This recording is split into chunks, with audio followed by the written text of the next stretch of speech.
اچھا، آپ کی زبان میں لکنن بھی تھی، یہ بھی بہت زیادہ مشہور ہے. دیکھ ابھی میں نے 3 احادیث کے حوالے دیے.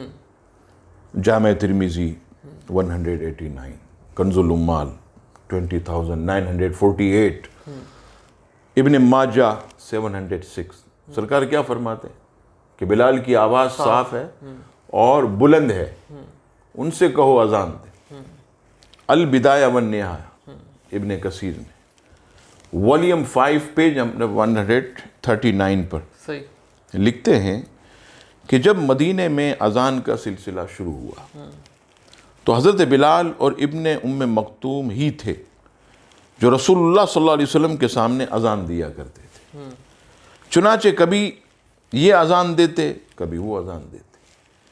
حضرت بلال رضی اللہ تعالیٰ عنہ حسین الصوت یعنی خوبصورت آواز سبحان اللہ. اور فصیح اللسان صاف زبان والے تھے.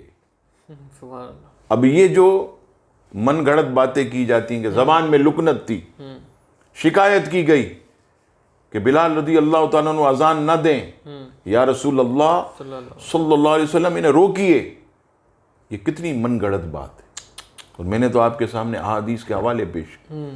تاریخ امام ابن عساکر نے اب البدایہ والنہایہ تمام مکاتب فکر کے نزدیک، اور پھر یہ قوالیوں میں اشعار پڑھنا کہ حضرت بلال نے اذان سحر نہ دی، مطلق خدا کی دیکھیے نہ مطلق سحر ہوئی، ایسے اشعار معاذ اللہ پڑھے جاتے ہیں. آپ بتائیے کہ اگر حضرت بلال کی اذان سے سحر ہوتی تو حضرت بلال رضی اللہ تعالیٰ عنہ کئی مرتبہ بیمار بھی ہوتے تھے، تو حضرت سیدنا ابن ام مکتوم اذان دیتے تو پھر کیسے سحر ہو جاتی تھی، صبح کیسی ہوتی.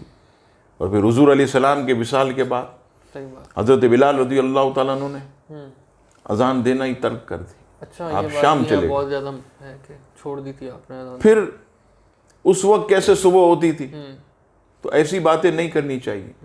ایسے قوالوں کو بھی خیال رکھنا چاہیے. نبی پاک علیہ الصلوۃ والسلام کے یہ صحابی، ان کی آواز بھی صاف، ان کا رنگ بھی صاف، اور بہت زیادہ فصیح اللسان اور خوبصورت، جن کی آواز میں سوز ہوتا ہے، درد ہوتا ہے، وہ موجود تھا. الحمدللہ. صحیح.